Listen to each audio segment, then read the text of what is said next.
नमस्कार। बहुत स्वागत है आप सभी दर्शकों का वृश्चिक राशि के लिए 2025 में गुरु गोचर के इस वीडियो में। 2025 में अतिचारी होंगे देवगुरु। 2025 में 3 बार राशि परिवर्तन करेंगे देवगुरु। जी हाँ, लगभग 15 दिनों के बाद 2025 की शुरुआत होने जा रही है, लेकिन 2025 में कुछ ऐसे बदलाव होने जा रहे हैं जो न केवल हमारे जीवन को वरन पूरे विश्व को प्रभावित करेंगे। ये बदलाव शुरू तो होंगे 2025 से और लंबे समय तक ये बदलाव होते रहेंगे।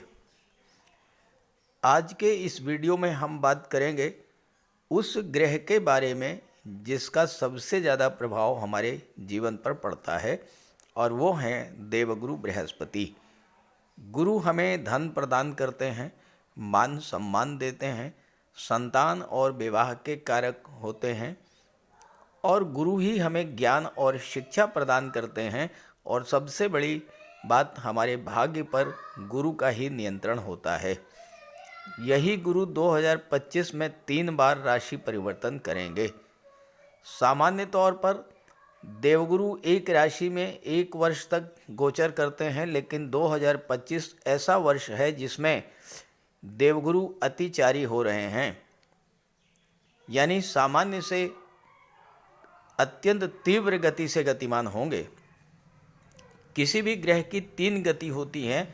एक होती है सामान्य गति, दूसरी होती है वक्र गति यानी सामान्य चाल से धीमी गति, और तीसरी होती है अतिचारी यानी ओवर स्पीड।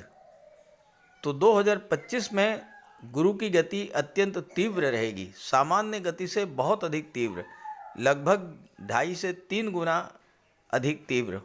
और अपनी तीव्र गति के कारण ही देवगुरु 2025 में 3 राशियों में गोचर करेंगे। जब गुरु अतिचारी होंगे तो नैसर्गिक रूप से इसका प्रभाव न केवल हमारे जीवन पर बल्कि पूरे विश्व पर पड़ेगा। तो 2025 में गुरु के गोचर का वृश्चिक राशि के जातकों के जीवन पर क्या प्रभाव पड़ेगा, इसी का विश्लेषण करेंगे इस वीडियो में। ये विश्लेषण आपकी चंद्र राशि के आधार पर किया जा रहा है, और वीडियो के अंत में मैं आपको देवगुरु के उपाय भी बताऊंगा। तो ये है वृश्चिक राशि के जातकों की कुंडली। देवगुरु का गोचर आपकी कुंडली के 7वें भाव में है, वृषभ राशि में, और यहाँ पर वक्री अवस्था में गोचर कर रहे हैं और 4 फरवरी को मार्गी हो जाएंगे। 2025 में पूरे विश्व में बहुत सारे परिवर्तन होंगे और इसके कारक होंगे देवगुरु बृहस्पति। 3 ही ग्रह ऐसे हैं जिनके परिवर्तन से हमारे जीवन में बड़े बड़े परिवर्तन होते हैं: शनिदेव, राहु केतु और देवगुरु बृहस्पति। लेकिन 2025 में गुरु का गोचर अत्यंत महत्वपूर्ण है। वर्ष के आरंभ से लेकर 4 फरवरी तक तो वृषभ राशि में वक्री होंगे, 4 फरवरी को मार्गी हो जाएंगे और 14 मई को राशि परिवर्तन करके मिथुन राशि में 8वें भाव में आ जाएंगे। यहाँ पर 18 अक्टूबर तक रहेंगे और 18 अक्टूबर को राशि परिवर्तन करेंगे और कर्क राशि में गोचर करेंगे। अब जरा सोचिए, 14 मई से 18 अक्टूबर मात्र 5 महीने का गोचर काल रहेगा मिथुन राशि में, जबकि देवगुरु एक राशि में लगभग 12-13 महीने का गोचर करते हैं। तो इसका मतलब ये हुआ कि मिथुन राशि में गुरु की स्पीड सामान्य से बहुत ज़्यादा तीव्र होगी, 2.5 से 3 गुना अधिक तेजी से गतिमान होंगे देवगुरु। और जब अतिचारी हो जाएंगे यानी सामान्य से कहीं अधिक तीव्र गति से गतिमान होंगे, तो जरा सोचिए, कोई वाहन जो 60-65 की स्पीड से चल रहा है, वो अगर 150 और 160 किलोमीटर पर घंटे की स्पीड से चलना शुरू कर दे तो क्या होगा? अगर ड्राइवर संतुलित नहीं है, अगर ड्राइवर बैलेंस्ड तरीके से गाड़ी को नहीं चला पा रहा है, ड्राइवर कौन है? ड्राइवर आप स्वयं हैं, तो निश्चित रूप से दुर्घटना होगी, एक्सीडेंट होगा, चोट चपेट लगेगी। कहने का मतलब ये है कि 14 मई से 18 अक्टूबर के बीच का ये गोचर काल ऐसा है जिसमें आपको बहुत अधिक अपने आप पर नियंत्रण रखना होगा, बहुत संभल करके चलना होगा, अन्यथा बड़े नुकसान के लिए तैयार रहना होगा। इसके बाद 18 अक्टूबर को भाग्य भाव में गोचर कर जाएंगे और यहाँ पर जाने के बाद गुरु की गति मंद होनी शुरू हो जाएगी, क्योंकि 11 नवंबर को वक्री हो जाएंगे। यानी जहाँ पर सुपर फास्ट स्पीड से चल रहे थे, अब सामान्य से भी कम गति से गतिमान होंगे और वक्री अवस्था में ही 5 दिसंबर को फिर से अष्टम भाव में आएंगे। ये तो रहा 2025 का पूरे वर्ष का गोचर काल। गुरु का अतिचारी होना कोई शुभ संकेत नहीं है। गुरु अगर अनुकूल रहते हैं तो हमारे जीवन में शुभता लाते हैं, सुख शांति खुशियाँ लाते हैं, लेकिन 2025 में लगभग 2.5 माह तो वक्री रहेंगे और 5 महीने ओवर स्पीड से, सुपर फास्ट स्पीड से गतिमान रहेंगे। तो गुरु का अतिचारी होना हमारे जीवन में बहुत बड़ा परिवर्तन लेकर के आएगा। पहले समझते हैं कि पूरे विश्व पर इस गोचर का क्या प्रभाव पड़ेगा, फिर बात करेंगे वृश्चिक राशि की। 2025 के शुरू के 4 महीने तो ठीक ठाक रहेंगे, जब तक गुरु वृषभ राशि में सामान्य गति से गतिमान रहेंगे। लेकिन उसके बाद मई महीने में जैसे ही अतिचारी होंगे, तेजी के साथ बड़े बदलाव होने शुरू हो जाएंगे। दुनिया भर में अशांति और उपद्रव का माहौल बढ़ेगा।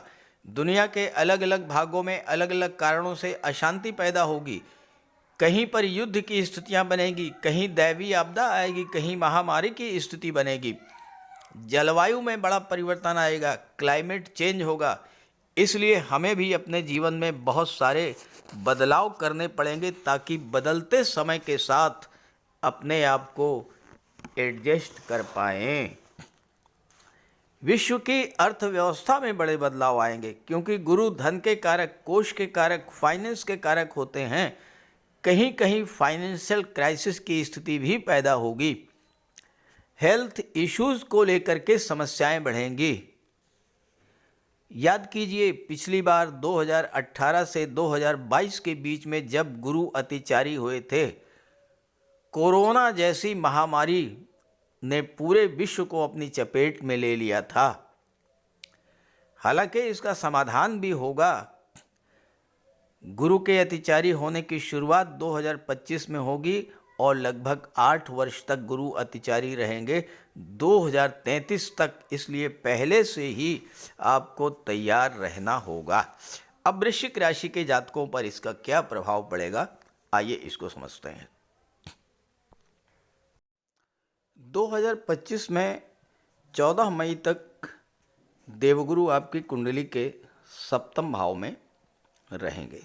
7वां भाव वैवाहिक जीवन का होता है, पार्टनरशिप का होता है, आपकी समृद्धि संपन्नता का होता है, सोशल इमेज का होता है, लीगल कॉन्ट्रैक्ट्स, व्यापारिक अनुबंध, रिलेशनशिप और आपकी डेली इनकम, इन सब चीज़ों को 7वें भाव से देखा जाता है।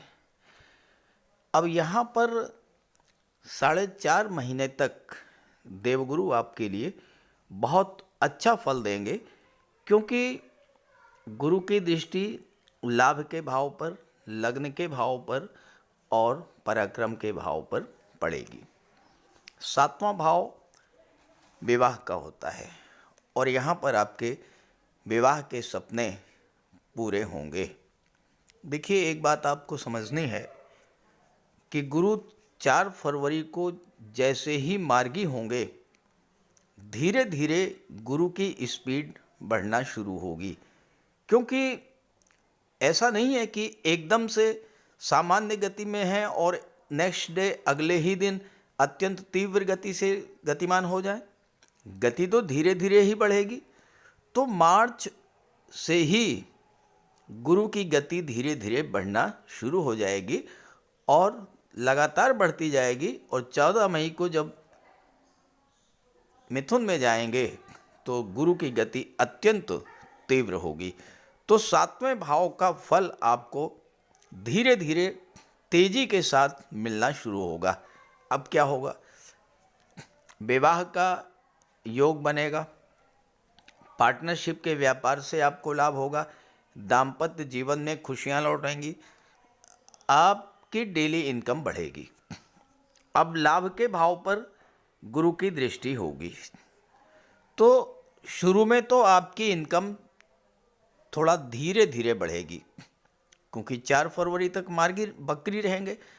4 फरवरी के बाद जैसे ही वक्री होंगे और गुरु की स्पीड बढ़ना शुरू होगी, उसी के साथ साथ आपकी इनकम भी उतनी ही तेजी से बढ़ना शुरू होगी। क्योंकि गुरु क्या है? गुरु होते हैं धन के कारक। गुरु पंचम के स्वामी होकर के और लाभ के भाव पर दृष्टि डालेंगे तो 5वें भाव की चीज़ों का लाभ भी होगा आपको। नवविवाहित हैं, संतान प्राप्ति के इच्छुक हैं, संतान की प्राप्ति होगी। छात्रों का मन पढ़ाई में लगेगा और छात्रों को सफलता मिलेगी।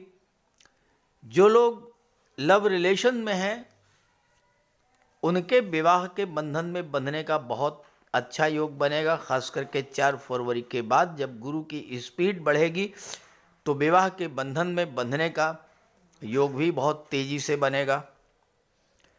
5वां भाव शेयर मार्केट, स्टॉक मार्केट को शो करता है। जो लोग शेयर मार्केट से जुड़े हुए हैं उनके लिए भी 4 फरवरी के बाद तेजी के साथ लाभ प्राप्त होंगे। लग्न पर गुरु की दृष्टि पड़ेगी तो आपके ज्ञान में वृद्धि होगी, आपके निर्णय क्षमता बढ़ेगी, और चूंकि धन भाव के भी स्वामी हैं तो शुरू में तो बैंक बैलेंस आपका धीरे धीरे बढ़ेगा, लेकिन 4 फरवरी के बाद बैंक बैलेंस भी आपका बहुत तेजी के साथ बढ़ना शुरू होगा। और तीसरे भाव पर जब दृष्टि पड़ेंगी तो यात्राएं आपको ज़्यादा करनी पड़ेगी, लेकिन उन यात्राओं से आपको धन का भी लाभ होगा, धन का संचय भी होगा, परिवार का सहयोग मिलेगा।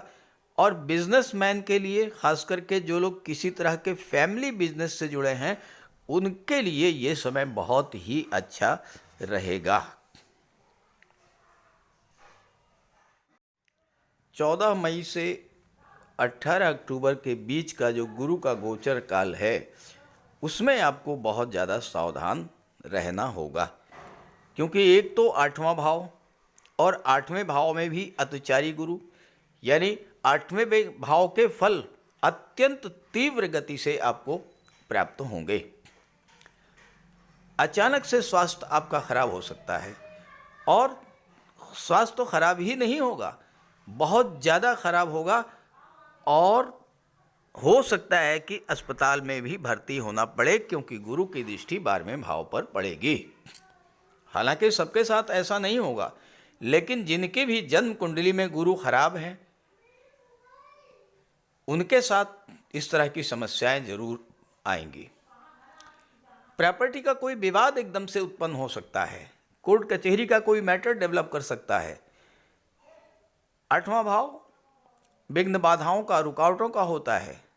आपके कैरियर में धन प्राप्ति के मार्ग में बाधाएं उत्पन्न हो सकती हैं अचानक से, एकदम बड़ी तेजी के साथ। हालांकि एक बड़ा लाभ भी आपको मिलेगा। 8वां भाव गुप्त धन का होता है, और गुप्त धन की प्राप्ति बहुत तीव्र गति से होगी। यानी आपका पैसा अगर कहीं फंसा हुआ है, अगर पैसा कहीं डूबा हुआ है, वो पैसा आपको बहुत तेजी के साथ इस गोचर काल में प्राप्त होगा। आप विदेश जाना चाहते हैं, विदेश जाने की इच्छा है, आपके विदेश जाने के सपने इसमें पूरे होंगे। धन प्राप्ति के दिशा में किए गए प्रयासों को आपको बहुत तेजी के साथ सफलता मिलेगी, और चूंकि चौथे भाव पर भी गुरु की दृष्टि रहेगी तो बहुत तेजी के साथ भूमि भवन प्रॉपर्टी का भी लाभ आपको होगा, बशर्ते आप भूमि भवन प्रॉपर्टी की इच्छा रखते हैं और आपने इसके लिए पहले से प्रयास किया हुआ है, तो उन प्रयासों को 14 मई के बाद बहुत ज़्यादा गति प्राप्त होगी, बहुत तेज़ी के साथ आपके सपने पूरे होंगे। चौथे और 12वें भाव का संबंध बन रहा है, दोनों पर गुरु की दृष्टि है, तो विदेश जाकर के सेटल होने का भी सपना आपका इस गोचर काल में पूरा होगा। और एक महत्वपूर्ण बात यह है कि जितनी तेजी के साथ आपके जीवन में समस्याएं आएंगी उतनी ही तेजी के साथ समस्याएं दूर भी होंगी, क्योंकि गुरु जब अष्टम भाव में गोचर करते हैं तो भगवान विष्णु की साक्षात कृपा आप पर होती है। ईश्वर आपके कष्टों को स्वयं दूर करते हैं, तो बस करना क्या है, आपको धैर्य रखना है और देवगुरु का उपाय करते रहना है।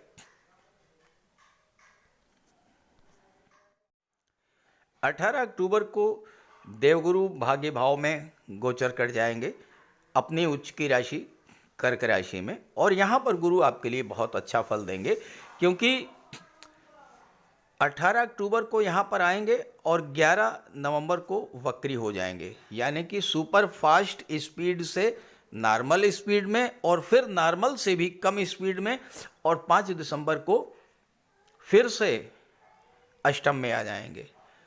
तो अंतिम जो 2 माह हैं वो भी आपके लिए बहुत अच्छे रहेंगे, बल्कि एक तरह से कहा जाए तो सबसे अच्छे रहेंगे अंतिम 2 माह, क्योंकि गुरु भाग्य के कारक होकर के भाग्य के भाव में गोचर करेंगे और गुरु की दृष्टि आपके लग्न के भाव पर पड़ेगी, गुरु की दृष्टि पंचम भाव पर पड़ेगी, गुरु की दृष्टि तीसरे भाव पर पड़ेगी और स्वयं भाग्य भाव में गोचर करेंगे।